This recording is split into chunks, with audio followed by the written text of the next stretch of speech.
Stutthof Concentration Camp was a place of huge suffering and evil during the Second World War. It was a camp found to the east of Danzig, and 110,000 inmates would pass through the gates, but it's believed that half of the prisoners never made it out alive. The SS guards there were notorious for their brutality and horrific treatment of the inmates, and the conditions were truly shocking. Disease swept through the camp, and those who were too weak to work were sent to the gas chamber there. Inside of Stutthof were a number of female guards who were in control of overseeing the female prisoner population, and a total of 295 women worked as staff at Stutthof. Many of these women became known and associated with the evils of the camp, but very few were actually executed after the war for their crimes. Join us today as we look at the evil female guards of Stutthof Concentration Camp, and remember to support our channel. Please make sure to subscribe. Stutthof was established following the occupation and invasion of Poland, and it was used to begin with to imprison the Polish people. Lists had been drawn up for the people to be arrested, and in 1941 Stutthof became a labour education camp like Dachau. Then a year later it became a normal concentration camp. The staff there consisted of German SS guards and also Ukrainian auxiliaries who were brought in after 1943 to help control the inmates. But in 1942, the first German SS Aufseherinnen guards arrived at Stutthof along with the female prisoners. Around 300 women guards would work there, and they were responsible for the conditions. As mentioned, they were very harsh, and tens of thousands of people died from starvation and disease, but executions were also carried out there, with prisoners being shot in the firing ranges. There was also a gas chamber, but SS doctors and nurses would also kill using phenol injections. The mud around the site also acted as an execution device for some guards, who drowned the prisoners in the mud. It was truly hell on earth, and the extremely hard labour the prisoners were forced to conduct also led to many deaths, as they were literally exterminated through work. Women were transferred en masse from other sites such as Auschwitz and other camps. But these women needed watching over, and many notable female guards were based there. Some of these guards would be brought to trial at the end of the war, but they were accused of working at other sites and camps, such as Bergen-Belsen. One of these was Herta Bothe, a 6'4" brute of a woman who was known for brutalising inmates and women, and she was accused of killing with her bare hands. But at the Stutthof Trials, there were a number of women who were condemned for their evil treatment of others. 34 of the female guards were identified as having committed crimes against humanity, and the SS in Stutthof began to conscript women from Danzig to work at the camp and to train as camp guards. This was due to a severe shortage of women to work there inside. But as mentioned, a small number of those were executed for their evil at Stutthof. One of these was Jenny Wanda Barkmann, who became known as the Beautiful Spectre. She was a lady who selected others, including children, to go to the gas chambers inside of Stutthof's women's camp. Barkmann was also known for beating prisoners to death, and she was merciless towards them. She at the end of the war tried to flee the site, but was arrested at a train station in Gdansk.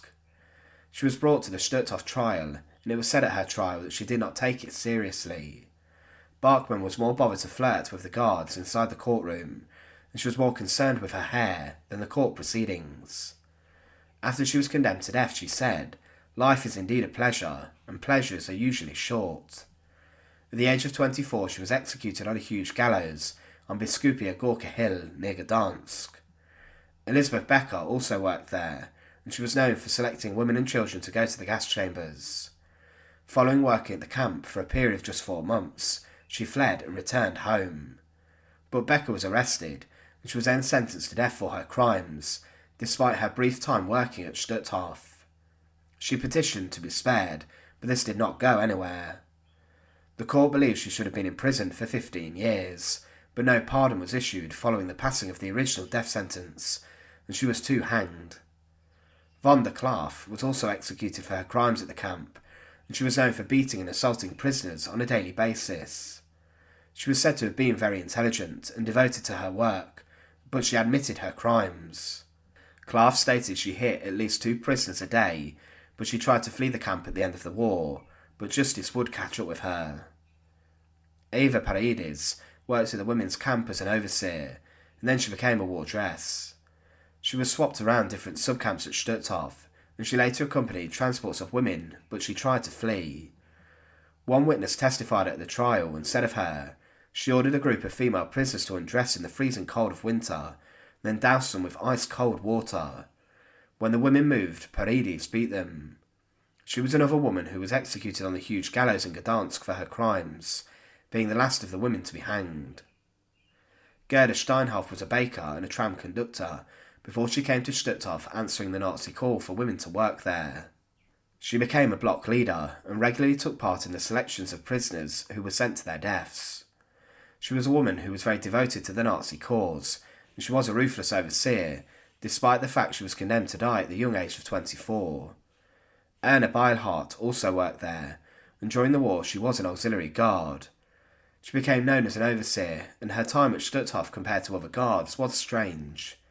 She was not known to have beaten or killed any of the inmates, and she allegedly became very disturbed by watching the fellow prisoners being beaten by the guards. She saw the other women kill with their bare hands, and she then resigned and went to help as a nurse, tending 2 German soldiers. She said regarding her work at Stutthof, "I did not like this work very much, because they tormented people too much, which I could not look at." She was later sentenced to 5 years in prison, and she did complete this sentence. There were female guards who were condemned in the Stutthof trial. These were the female guards who were condemned in the Stutthof Trials, and they were taken to a hill in Gdansk. There were around 20,000 people looking on that day, as the women, along with the condemned men, were loaded onto trucks. They were driven up to the huge gallows, then the noose was secured around their necks. The truck then drove off and the women were left hanging in front of the crowd. Interestingly, there was a woman that worked at Stutthof named Irmgard Fürstner, who in December 2022 was given a suspended jail sentence for her crimes at Stutthof. She was 97 when she received this, and it was said she had committed a number of crimes at the camp when she was just 18. There were of course many other women who served at the camp, but many more would escape justice and would never be brought to trial. Out of all the men and women that worked at Stutthof Concentration Camp, only 72 SS officers and 6 female overseers were ever brought to justice. This is a shocking statistic, and the accounts of the women who worked there and their treatment of prisoners was barbaric. Their names became etched into the dark history of evil committed at the concentration camps. They were women who were not afraid to strike and hit, and even kill with their bare hands, and many of them condemned others to death by sending them to the gas chambers, following selections. Thanks for watching. To support our channel, please make sure to subscribe, and once again, thank you so much for watching.